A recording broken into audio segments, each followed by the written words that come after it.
Welcome viewers, this is Chloe. I love high school radio stations, Twizzlers, boys with ragged scarves, and shoes. But not just any shoes, vintage shoes. I fell in love with old shoes years ago when I used to rummage through Graham's closet and pick out all the 40s and 50s shoes that she once wore. I remember this one pair, black and red. Peep-toed slingbacks. She told me she wore them this one night in Paris, but didn't give me any details. I would always think to myself, what stories would the shoes tell if they had a different kind of tongue? My fascination with vintage shoes is all about the people who once wore them, about the roads they traveled and the places that they saw.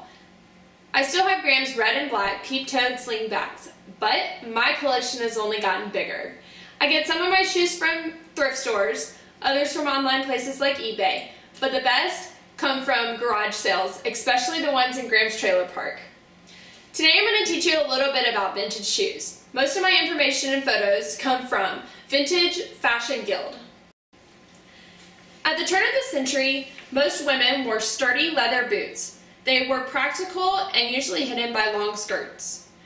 But as women started to get out of the house more, we started to see canvas boots with rubber soles or low-heeled leather boots with wool shafts, perfect for partaking in the biggest, hottest crave of the 1890s, bicycling. When skirts' hems started to rise in the 1920s, boots fell out of fashion. Basically, footwear became less practical and more fashionable. We started to see colorful leather, sequins, and elaborated embroidery. Slipper like Mary Jane's and silk pumps were also very popular. In the 1930s, we started to see peep-toed shoes, which showed just the tiniest bit of a woman's toenail. We also saw high-heeled Oxfords and sandals come into fashion. In the 1940s, shoe designers found inspiration from footwear of the Renaissance, where women wore platform shoes to avoid the muck and filth of the 15th century streets. Chunky platforms and sturdy wedge heels were a good fit for women of the 1940s who were running homes and businesses while their soldier husbands fought in World War II. As women stepped into the 1950s, footwear fashion exploded. Chunky platforms gave way too soft, sexy high heels. In 1954, we also saw the first stiletto appear on Paris runways. Less casual shoes such as saddle shoes and sneakers became a commonplace in the high schools everywhere. In 1960s, two fun trends occurred. Women started wearing back-to-nature type styles such as colorful beaded moccasins and simple sandals, and boots, which we hadn't seen much in the past 60 years, came back into style. We saw square-toed, low-heeled boots and bright and shiny go-go boots.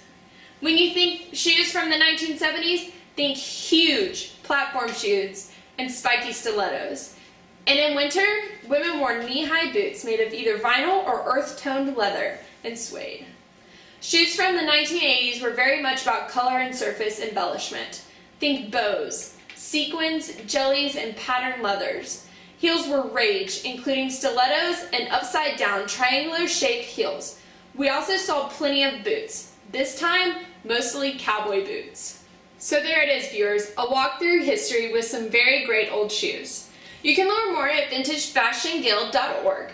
Thanks for stopping by, Radio Chloe TV.